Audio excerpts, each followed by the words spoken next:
Hi, it's Sandy Parker, and welcome to Crafting for Almost Everyone. So today we're going to make another notepad cover, and this time with this Rubbernecker's stamp that I absolutely love. It's of birch trees in a forest, and this is the pad we're going to be covering. So I've already put it in my MISTI, and I made a line right there. I hope you can see it in pencil. That tells me where the top of the pad is, so I don't need it anymore. The reason I put that there is so that we'll be able to know exactly on this paper where we need our stamp to be positioned, because this is the top. So if we want to make sure that we have it kind of centered, we're going to want to make sure that we know, basically this is the section we need it in. So that's what we did that for, and what we're going to be doing is flipping over our stamp, making sure that our stamp is straight up and down. And I normally make a mark on these. I don't know why I didn't make a mark on this one, but the easiest way with red rubber stamps when you're using them backwards to figure out anything about them is I like to make a little mark on the very bottom that says this is the very bottom.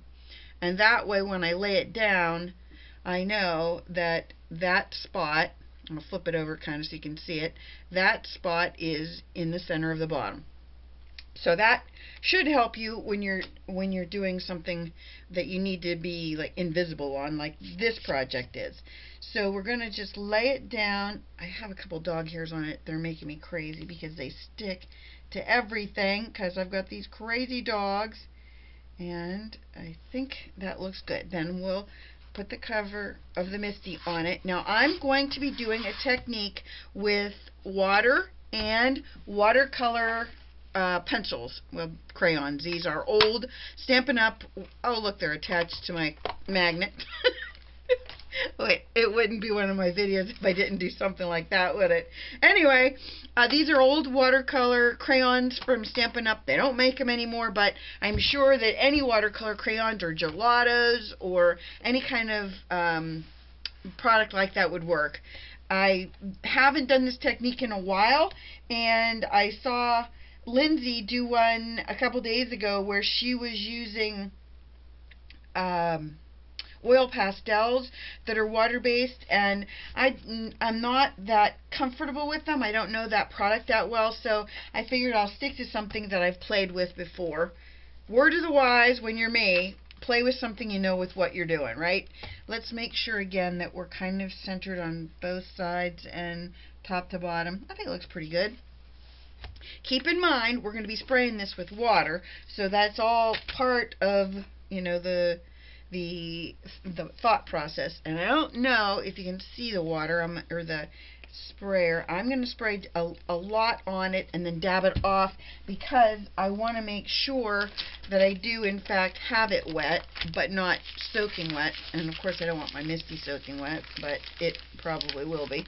And these are one of my bibs. You know the story. Keep it on the arm of my chair just for moments like this. I don't like the ones with the plastic on the back, but when you're buying them in a bag at a thrift store, you get what you get, right? So that's what happened there. I got something I didn't really love. So I'm going to use a gray on my trees. And I'm going to spray it again afterwards. So we don't have to worry about it if it's not too, if we don't think it's wet enough.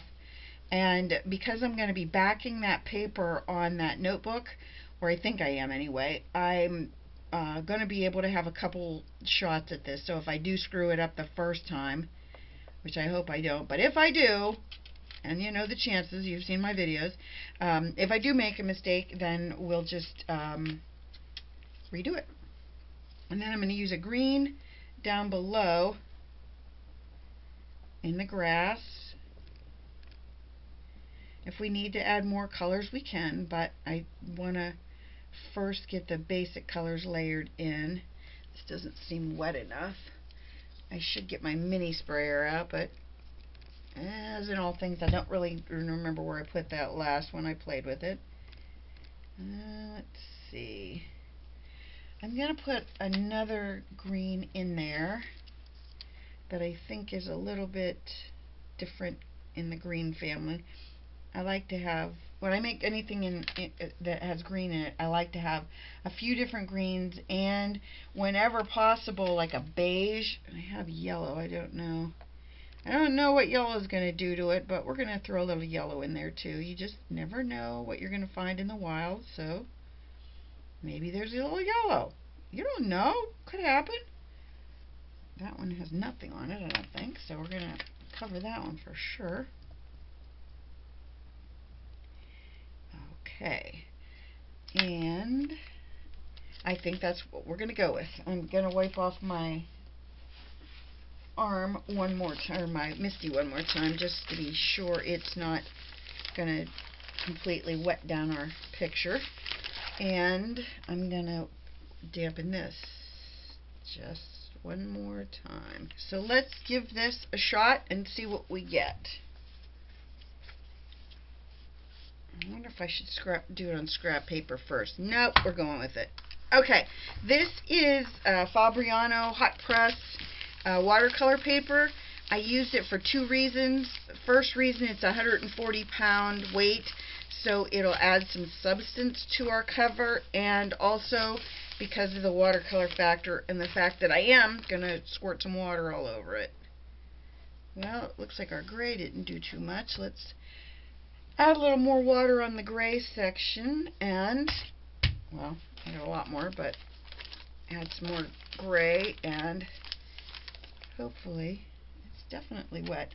My gray pen of all the colors is gray does not seem to want to release as much even when I'm coloring it.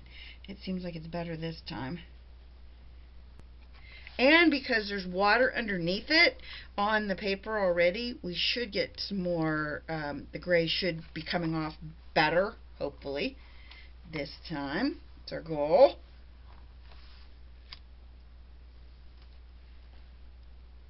I like it. Okay, if you can see that, that's what it looks like right now. What I'm going to do now is I'm going to set it aside, and I'm going to let it dry on its own, and then I'm going to come back and add more color to it so that we get, you know, a lot of color in our image. So I forgot to turn the camera back on, and I started using some of my watercolor pencils, and I have a little teeny tiny, this is like a Dixie cup, or it was a lid to, I think, ice cream or something from takeout, and I kept it because I thought it would work good for this. I only have a very small amount, can you see that, of water in the bottom, because I'm just gonna lightly touch my tip to the water, to the brush, and I don't want to get a ton of water, so I'm going to do that off to the side where I just get a little bit, and then I'm just going to, you know, put it in here and there.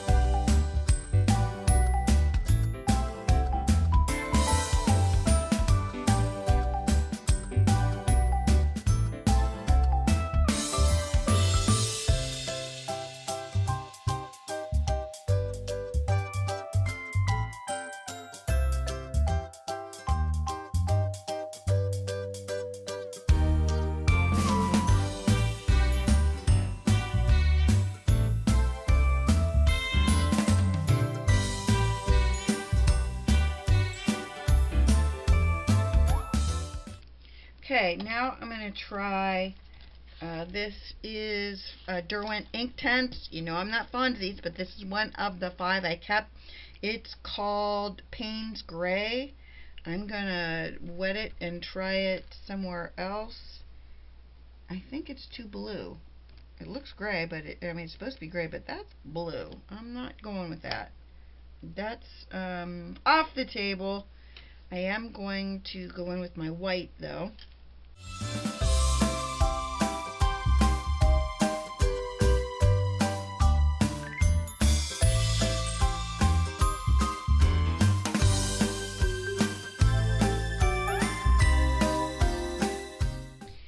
Okay, now I think I'm going to try and make a little bit of green in that background down below just by wetting my brush and kind of just moving some of it around a little bit.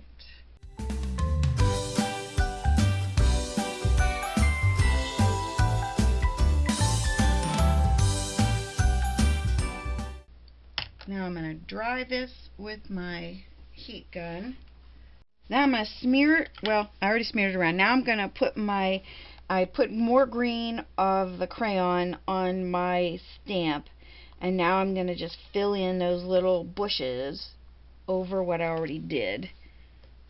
And there you go. I think that looks awesome.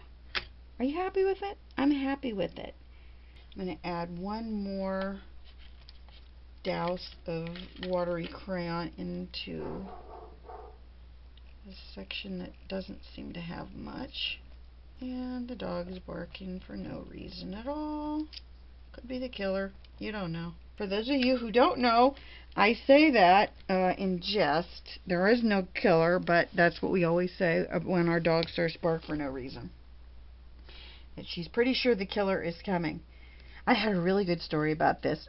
One of my videos, I said that, and a man came running into the room and said to the woman who was watching the video something about, you better call 911 because, you know, the killer is coming wherever. Because he didn't know that it was just one of my crazy videos.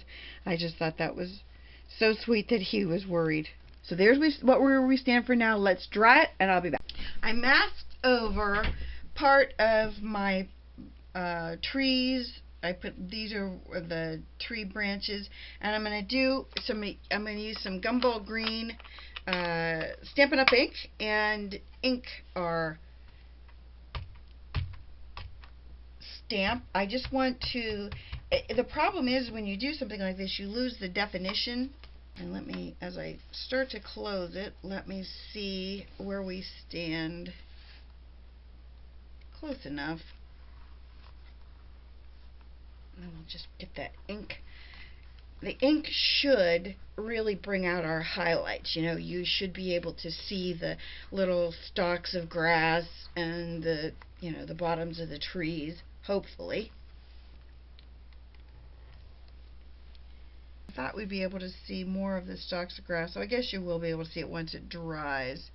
Let's try an even lighter green. How about Lucky Limeade? That's very light. And I'm going to dry this one more time. And let's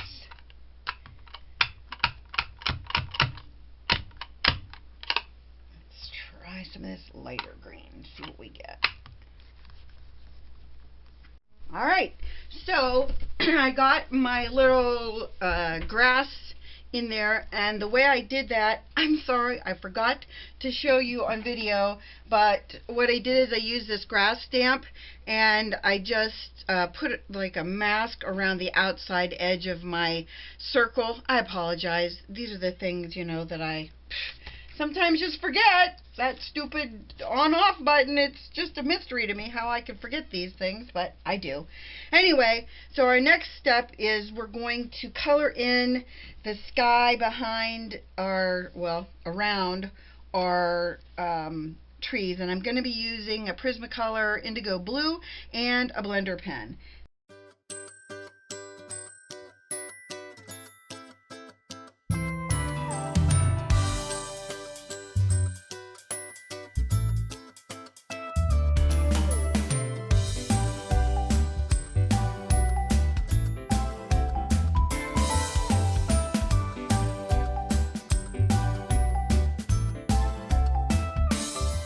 I could, and I'm thinking about doing this, do like a gray where I just smash my ink pad into it and do that around it. I have a mask made.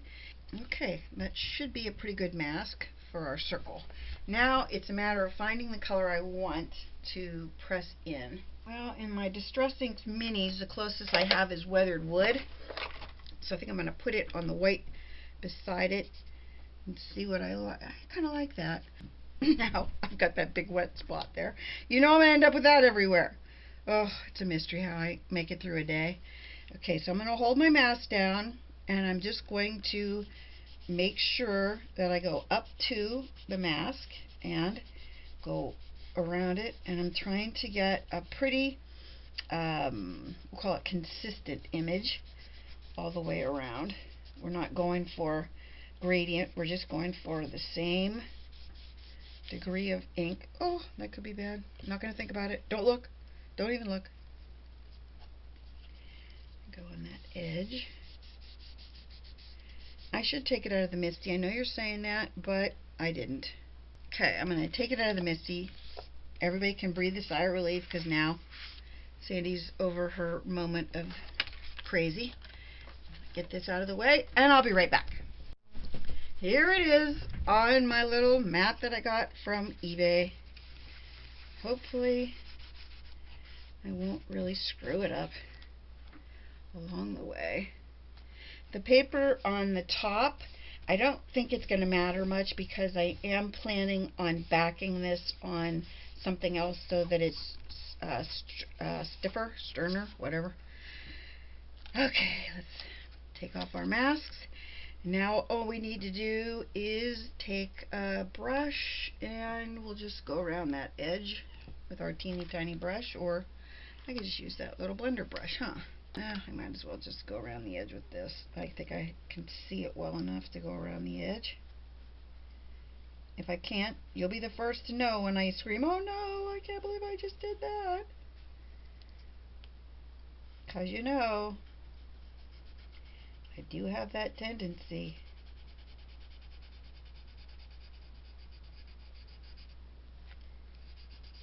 I got a little spot there.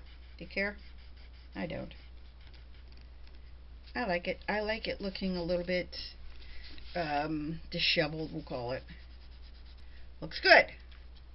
Finally, I've got a plan. It kind of worked. I'm going to do a little bit of ink splattering on this, I think, with white, well, paint splattering. And I'm going to get that, and we'll flick that on there in just a second.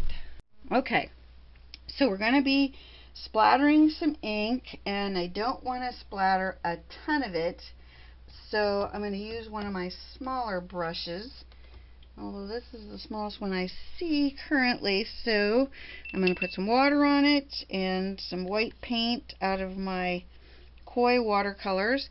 I'm going to practice once. Okay, get this out of the way. This is what we're going to practice on, and I just want to see, like, well, that didn't do anything, so water it up again. And I thought it would work better if I flicked it this way, but it actually works better from this direction. So now we know how to flick it, and so I'm just going to get a bunch of white paint on my piece, and I left my stamp there because I'm going to have to clean it anyway, so I'm just going to flick some of this. I don't care if I get a few bigger dollops of white paint, because in the end it's, you know, it's going to dry almost, well, I guess almost transparent. Okay, so now we'll just take this off and I'm going to dry it. I like the white. I think it looks good, and I might back it under that. Haven't decided that yet, but that's my thought right now. And so we'll dry it up with the heat gun and we'll come back and put this bad boy together. Finally, huh?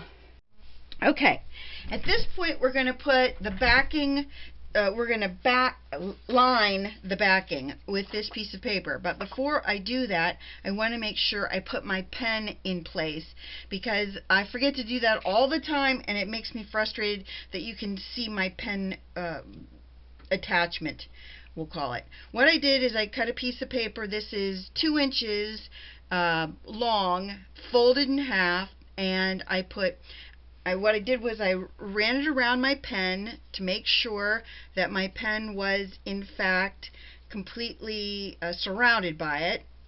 When I do that, you're going to make your ends meet, and what I can't do is show you with the pen in it because you won't be able to see anything. But I only put the tear tape inside far enough that it won't impact the pen once it's, ooh, that's sticky, once it's in there. So now our pen will fit in there perfectly. I put tear tape on this too, and our pen will go in and come out no problem. And what we're going to do is, this has already got tear tape on it. It's our back, and I'm going to turn it this way so that I can see exactly how far down on my piece I'm going to put my pen. And I think I want my pen to be about, whoops, I put the sticky side. I put tear tape on this side so it'll go on that paper. And I want my pen to be about, I'd say about that far down. I'm going to push it down into this tear tape. Then, the reason I have this board, I'm going to turn this around now. The reason I have that board is because this is the easiest way I have found to line up paper when you're trying to put it onto something that's sticky. I'm sure you know my story about using some wet glue or glue stick, because it'll give you a little bit of movement before it all adheres. And if you've ever had something adhere wonky, you know you don't want to have that happen twice. So that's why I use this system where I have two squares that are higher than my paper, and then that way I can just kind of lay my paper, make sure everything's in, it's pushed up against their corners. You want to make sure that you lay everything where you want it, and I think that my, let me see, yep, it looks good on that side. Okay. And then you just want to really, really adhere it down. So I forgot, you know how it goes. I forgot to turn the camera. The battery went dead. I thought I had a plan. I cut this paper to fit these front and backs. Because my papers are 12 and like a quarter, just enough that you can't use a 12-inch piece of paper on the length, and so that makes it so you have to do this, where you cut pieces of paper for every single side. And it is kind of labor intensive, but that's how it works when you get an album that's, or a notebook that's just a little bit too long, and this one is 6 inches long. So, you know, that's problematic. You gotta go through it and fix it. The plan here is to get everything lined up and make sure, I gotta put some of this on here because I am the worst at gluing things. If you didn't know that. If you did know that, then why am I telling you? I don't know. Okay, last one is this one. Woo, it still wants to stick. Don't do it. Come on, buddy. It's always the very last piece. You know how it goes? The very last piece has got to fight you the whole time. I do have one little spot here where I'm going to use my Demon Stick slash knife to cut it off because it's a little bit, you can see this white stuff that I don't want you to see. Alright, so now what we're going to do is we're going to take and make sure that your pen holder is on the back. That's the important part that you remember, because when you put this piece on the front, you want to make sure that when you put this piece on, you want to make sure that you're on the back, not the front, when you attach this. So we're going to take off our pieces of backing, and I'll show you this piece before we lay it down. I covered the 1-inch strip, well, it's about 1¼ inch. I covered it with this paper, and then I folded it around the back of my book, but I made sure that you can slide it. See how you still can take it off? That's so if they want to use this for something that they, you know, take on and off, they can. The people I'm giving this to. So what we're going to do next is we're going to line this up, and the best way for me to line anything up is sideways, because otherwise I end up doing it wrong. I have to make sure It's all the way to the top so that it ends up on my seam. Then we're gonna, now this is an optional piece, this little piece of tear tape that I have here. You don't need that necessarily, but I put it in because it doesn't usually damage this when you pull it back, when you pull the pad off, because the pad has been moved around so much in there that it really isn't playing the game, if you know what I mean. It's kind of over the whole idea of having to hang there with that glue. It doesn't love that glue at the top after a little while. It's just kind of there at the beginning to hold it, and after the beginning, that piece that we put the backing on, that loop, this is what's going to hold everything in place in the long run. These pads are never really that straight, like the cardboard on them. That's why I make sure that I make this so that it fits. I measure it so that it fits. You can do all kinds of things with these books. I love making them. I think they're really handy, and in this case I think they're also really very, very practical. They're a nice gift. And here's my pen. My pen holder looks a little bit big, but the problem was I had this pen that has this big rubbery stuff on it, so then your pen holder has to be bigger to accommodate the big rubbery stuff.